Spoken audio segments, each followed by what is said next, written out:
Sa videong ito ay makikita ang malawak na field na may mapulang mga tanim. Napaka-satisfying nitong pagmasdan. Ang pulang tanim ay nagiging berde sa tuwing nadadaanan ito ng tractor. Ito ay isang tulip farm at ang pulang-pulang mga ito ay mga tulip flowers. Ang ginagawa ng farmer na ito ay tinatawag nilang topping, kung saan pinuputol nila ang mga bulaklak ng tulip.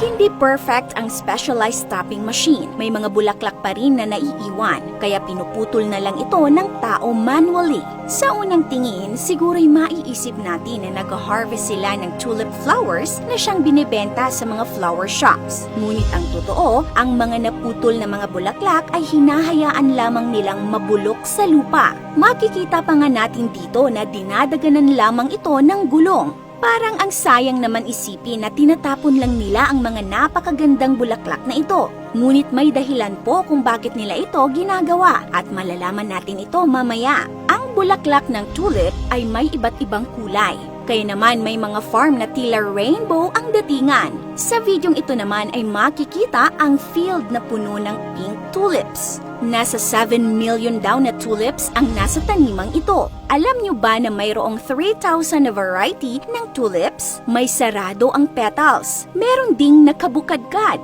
May parang nagliliyap. Meron ding parang corona. Meron ding mala ombre. At kung merong puti, meron ding itim. At marami pang cultivated variety. Saan kaya matatagpuan ang pinakamalawak na hardin ng tulip? Ang tulip o genus Tulipa ay native sa Central Asia at Turkey. Pamilya ito ng lily flowers at sibuyas. Ito ang itsura ng bulb ng tulip.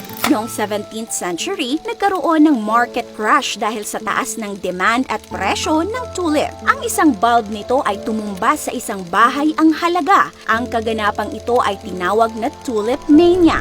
Punta tayo sa Netherlands, ang tulip capital of the world. Sila lang naman ang main producer ng tulips sa mundo. Ang videong ito ay kuha sa Keukenhof Park ng Leiden, Netherlands. Ito ang tinaguriang pinakamalaking tulips garden sa mundo. Nasa 32 hectare ang lawak nito. Taon-taon nagaganap ang pagdiriwang ng Tulip Festival sa Netherlands. Ginaganap ito tuwing April hanggang May ng taon. Dinadagsa ng mga turista ang mga parke dito tuwing tagsibol. Maraming gustong masilayan ang pamumukadkad at ang mga malaparaisong hardin ng mga bulaklak dito. Suki din ito ng mga photographers dahil sa panoramic at Instagrammable view nito. Ang tulip display na ito ay kuha sa Museumplein, Amsterdam. Abala sila sa pamumulot ng mga bulaklak dahil libre lang daw ang mga ito sa loob ng isang araw. At nangyayari lang ito tuwing National Tulips Day upang ipagdiwang ang simula ng tulips season. Ang tulips field naman na ito ay hindi ginawa para lang sa turismo.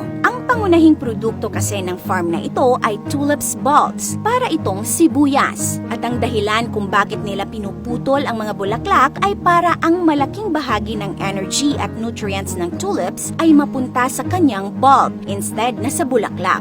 Nang sa ganon ay makapag-produce ito ng magandang bulb at hindi rin naman nasasayang yung mga naputol na bulaklak dahil nagsisilbi na rin itong fertilizer kapag nabulok na. Ini-export nila ang tunetoneladang tulip bulb sa iba't ibang panig ng mundo. At ang bumibili naman ng mga bulb ay yung mga kumpanya o mga farmers na nakafocus sa pagpuproduce ng tulip flowers. Meaning, yung pinakaprodukto at binibenta nila ay yung mismong tulip flowers instead na tulip bulb. Kapag cut tulip flower ang produkto ng farm, usually tinatanim at inaalagaan nila ito sa isang greenhouse. Ikaw kaasam, gusto mo din bang masilayan ang mga tulips na ito? This is your Ate O from our Republic. Hanggang sa muli and stay awesome!